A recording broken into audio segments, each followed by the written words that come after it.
Corona के case तेजी से बढ़ने पर मॉस्को में 11 दिन का लॉकडाउन लगा दिया गया है। पूरे रूस में लॉकडाउन की तैयारी हो रही है। वहीं भारत में दीपावली और छठ के त्योहारों पर बाजारों में खूब भीड़ उमड़ रही है। दिल्ली जैसे शहरों में लोग जमकर खरीदारी कर रहे हैं। बाजारों में रात दिन भीड़ देखी जा रही है। कई लोग तो बिना मास्क के ही बेपरवाह होकर घूम रहे हैं। ये लापरवाही हमें भारी पड़ सकती है। ये लापरवाही, ये देखिए आप, ये भीड़ देखिए बाजारों में। मॉस्को में लॉकडाउन के हालात हैं। बाजार और सड़कें सूनी होने शुरू हो गए हैं। घर में लोग कैद हो गए हैं, वो हालात हो गए हैं। हम लोगों को इतनी छूट ज़रूर मिली कि हम लोग घर से बाहर आ सकते हैं, ज़रूरी कामों पर जा सकते हैं, तो हमने उसका नाजायज़ फ़ायदा उठाना शुरू कर दिया है। बाज़ारों में हम भीड़ लगा रहे हैं और भीड़ भी ऐसी वैसी नहीं, बिना मास्क के लोग नज़र आ रहे हैं। सैनिटाइजेशन का, हैंड सैनिटाइजेशन का कोई ख्याल अब नहीं अक्सर देखा जाता, और साथ ही सोशल डिस्टेंसिंग तो लोग एकदम भूल गए हैं। और यही वजह है कि आप देखें कितने करीब होकर न सिर्फ खरीदारियां हो रही हैं, बल्कि लोग ये भूल गए कि कोविड जैसी चीज़ की दहशत में से निकले हुए उनको अभी बहुत ज़्यादा दिन नहीं हुए हैं, और आगे एक बार फिर से ये खौफ सामने दिखाई दे रहा है। डॉक्टर एनएन खन्ना भी हमारे साथ जुड़ गए हैं। जैसा मैंने आपको बताया, सलाहकार हैं वो अपोलो ग्रुप में। लेकिन पहले डॉक्टर मलिक, जो मैंने आपसे पूछा था कि क्या 30% एडल्ट्स जो वैक्सीनेट हो चुके हैं, वो उनके बारे में ये माना जाए कि ना तो वो प्रभावित होंगे और ना वो इस वायरस को कैरी करके दूसरों को प्रभावित करेंगे? देखिए, इस प्रश्न के मैं दो उत्तर देना चाहूंगा। पहली चीज तो यह है कि जो फुल्ली वैक्सीनेटेड हैं उनको बीमारी इतनी ज्यादा नहीं होगी कि वो आईसीयू में जाएं या मृत्यु हो। मृत्यु से उनका पूरा बचाव होगा, लेकिन उनको बीमारी हो सकती है। और अगर हम परसेंटेज में बात करें तो जितनी भी वैक्सीन हमारे पास उपलब्ध हैं उनकी परसेंटेज वाइज जो प्रोटेक्शन है 70-75% के करीब है। लेकिन मृत्यु के चांसेस जो हैं वो लगभग ना के बराबर हैं जो फुल्ली वैक्सीनेटेड हैं, जो करंट स्ट्रेन चल रहा है। दूसरी चीज, इनको इन्फेक्शन हो सकती है और ये ट्रांसमिट भी कर सकते हैं। ऑल्दो ट्रांसमिटेबिलिटी जो है वो कम हो जाती है। कुछ स्टडीज में ये पाया गया है कि इनकी ट्रांसमिटेबिलिटी जो है वो 40% कम हो जाती है। लेकिन ये हमें याद रखना चाहिए कि जिनको वैक्सीन लग गई है उनको पूरे कोविड एप्रोप्रिएट बिहेवियर को फॉलो करना चाहिए। ना केवल उनको बीमारी हो सकती है, वो बीमारी को फैला भी सकते हैं। अगर आपको दोनों डोज भी लग गई हैं तो ये मत सोचिए कि आपको बीमारी हो ही नहीं सकती और आप फैला नहीं सकते। तो आपको कोविड एप्रोप्रिएट बिहेवियर जो है वो फॉलो करना चाहिए। एक और चीज बताना चाहूंगा, अभी जितने हमारे देश में लोग वैक्सीनेट हुए हैं, अभी बूस्टर डोज का भी मसला है। किसी को भी बूस्टर डोज नहीं लगी है। ये इम्यूनिटी कब खत्म होती है, कब बूस्टर डोज लगती है, इसके दिशा निर्देश अभी सरकार से हमारे पास आएंगे। ये एक महत्वपूर्ण विषय है।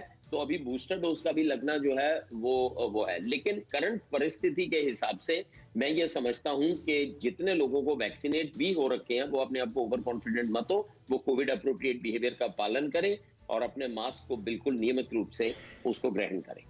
अब इसमें ये जो बात आपने कही डॉक्टर खन्ना से, इसका जवाब लेने के लिए मैं जाऊंगा। डॉक्टर खन्ना, अब जिनको वैक्सीनेट किया जा चुका है उन लोगों में कितनी एंटीबॉडी डेवलप हुई हैं, और वो डेवलप हुई हैं तो कितनी डिप्लीट हुई हैं और कितनी अभी बाकी हैं, इस बारे में कैसे पता किया जाएगा, कैसे ये असर्टेन होगा? और फिर इस बारे में अब जाहिर है वो भी चैलेंज है, जो बची हुई आबादी है जिसको वैक्सीनेट किया जाना है, इधर जिन लोगों में डिप्लीट हो गया है उनको बूस्टर डोज, ये तो मल्टीपल चैलेंजेस हैं सामने।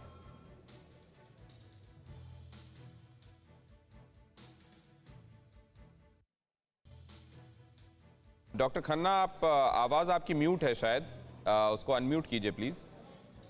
Sorry ji.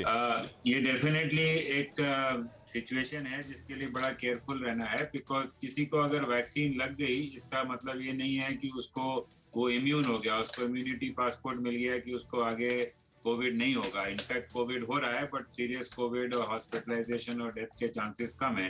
बट ये प्रोटेक्शन भी टाइम बाउंड है, आगे लोगों को पता नहीं। वी हैव सीन कि वैक्सीन लगने के बाद भी डॉक्टर्स की डेथ हुई है, औरों की भी डेथ हुई है। और एक चीज मैं बताना चाहूंगा, यहाँ दो चीजें होती हैं।